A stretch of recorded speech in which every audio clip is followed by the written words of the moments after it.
So our final project, we're discussing the different characteristics of the exceptionalities discussed in this course. So I'm going to start with learning disabilities.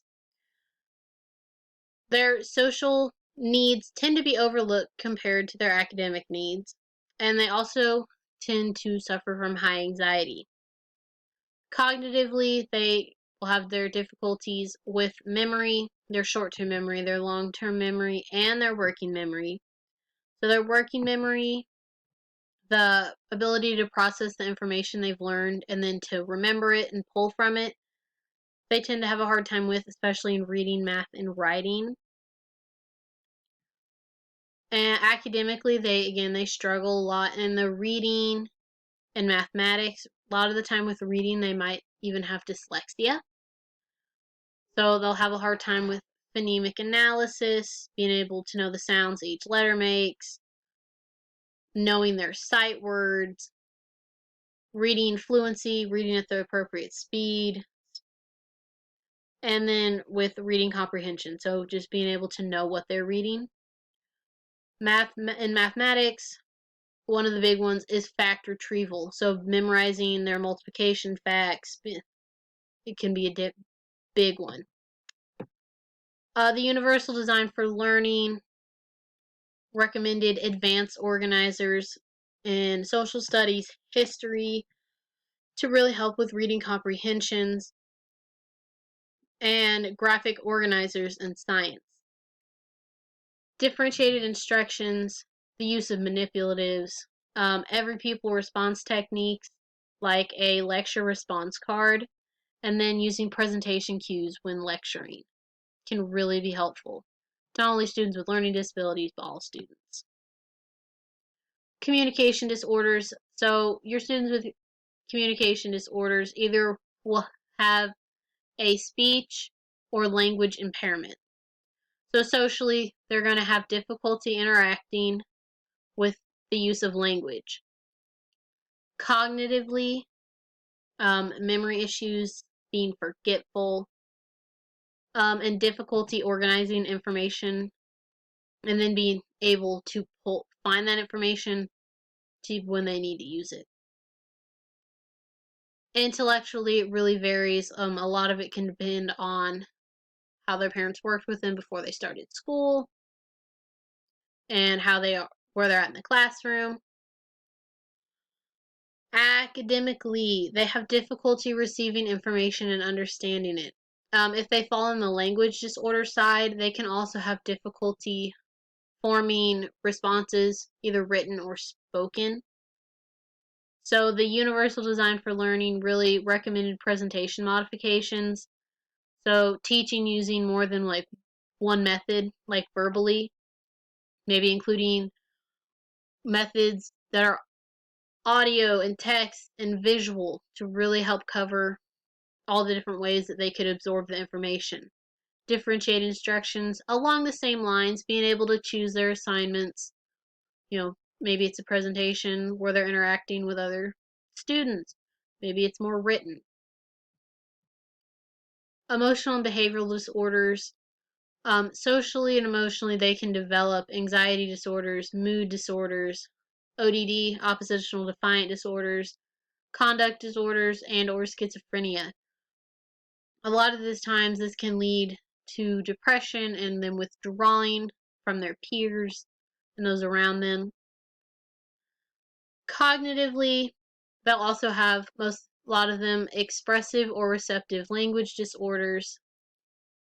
Intellectually, they tend to have in the low to average IQ range, but they can also be considered gifted or have an intellectual disorder. Academically, tend to have low reading and math scores. They're more likely to be retained, and there's actually a 52% dropout rate for students with emotional and behavioral disorders. The Universal Design for Learning recommends using technology as a way to help these students self-regulate, keep track of their moods, assignments, their curriculum, to really help keep them accountable for themselves. attention deficit hyperactivity disorder, ADHD. Socially, they have difficulty regulating their emotions, their positive emotions and their negative emotions. So, like happiness, and on the opposite side, anger. And they also have difficulty using pragmatic language. So, being able to hold conversations, use appropriate gestures. Cognitively, their working memory is one of their places that they suffer. That's, being able to store the information and then pull from it. Intellectually, they can fall on the full IQ score spectrum. They're actually as likely to be identified as gifted as typical students. However, which will lead me to my academic, due to their disorder, they tend to have lower achievement in GPAs and higher retention rates just because, their disorder kind of prevents them from really getting that high academic achievement, even if they have the high IQ. The Universal Design for Learning really recommends helping not only ADHD students, but all students with organizational and goal setting skills.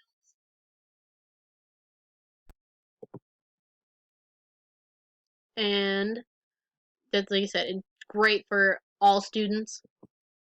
Intellectual disability.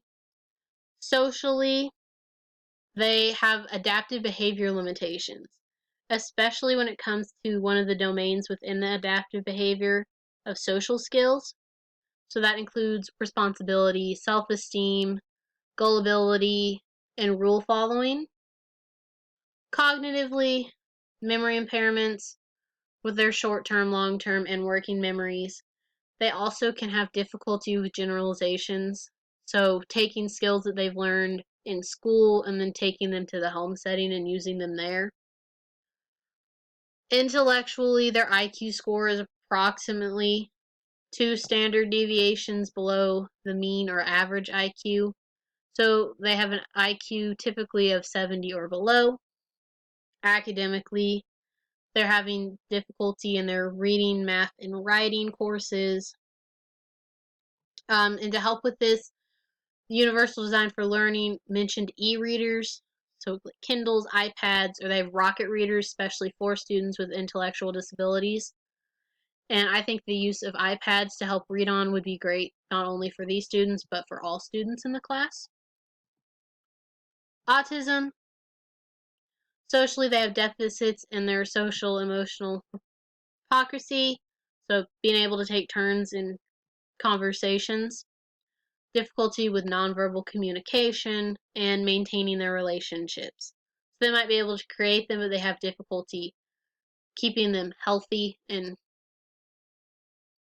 cognitively, atypical language development, sensory disorders, so that can be with touch, movement, they might have movement or uncontrolled movements. Intellectually, they can fall anywhere from gifted to having an intellectual disability. Usually the severer the symptoms that they have, the lower their IQ. Academically, it seemed that most excel in more of the non-language based courses like math and science rather than your reading and writing. And the Universal Design for Learning recommended and discussed curriculum augmentation, so incorporating your cognitive learning strategies and your social decision making strategies. Traumatic brain injuries, or TBIs, a lot of it depends on the severity with all of this. So socially, they can have difficulty building those close relationships or redirecting their actions. Again, severity really determines their cognitive changes in their memory, their planning, their problem solving, the abstract reasoning. They did find, though, that those that were injured under the age of 4 tend to have greater rates of cognitive impairment. Intellectually, they usually have low average to average IQs. Academically, if they have a more moderate TBI, they have an early small skill drop off that's long term. If it's severe, it's a more significant, bigger drop. However, they do tend to find that over time, those severe students can show improvements in math, spelling, reading, and language. The Universal Design for Learning recommended instructional pacing. So that's delivering content in smaller increments, smaller sections, or making packets of information and then allowing the students to respond to smaller pieces of information rather than instead of maybe a whole chapter, maybe they break the chapter up into one or to like two different sections. Our hearing loss exceptionalities. Socially, they have that communication barrier, usually due to the lack of interaction. And that lack of interaction can hamper their development of a positive self-concept and close relationships and friendships, which can lead to isolation.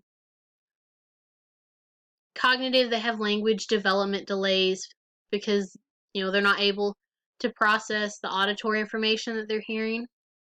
Well, they're because they cannot hear it, so they can't process auditory information. Intellectually, their IQ range is the same as the general population. They don't fall on one spectrum or the other usually. Academically, they have issues related to speaking, reading, and writing. Universal Design for Learning recommends collaboration. So when creating lessons, teachers creating a section for language and a section for speech and a section for auditory goals, and really collaborating also with the people that are working with them. Visual impairments, which includes blindness.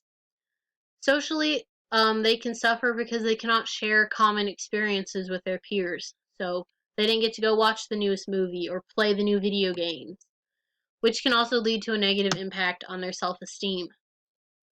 Cognitively, they have a limited interaction with the environment. And they also don't have that incidental learning. So the book mentioned with the toast, regular students without visual impairments can see that the piece of bread has to go in a toaster. Maybe these students with visual impairments, they can't see the toaster, so they might not even know that that's a thing.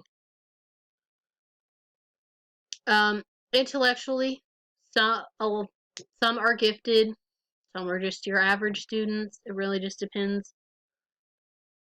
Academically, again, that's something that varies student to student. A lot of it can depend on how much they were worked with before starting school, where their setting is within the school. And the Universal Design for Learning discussed experiential activities. So using activities with a tactile approach. And this actually ensures that all students, not just students with visual impairments, understand text, especially in books. Your gifted and talented students. Socially, they actually have a very high leadership ability, and they tend to have good social skills. However, it did mention that they are at an increased risk of bullying due to stereotypes and can be alienation from peers. Cognitively, they have high reasoning skills. Intellectually, they have that high general intellectual ability. They usually have an IQ of 125 to 130 or higher. That's usually what states use. Academically, a high academic performance. Usually they're in those gifted and talented classes part of the day. And the Universal Design for Learning recommended curriculum extension techniques and cognitive taxonomies. And then those are my resources. Thank you.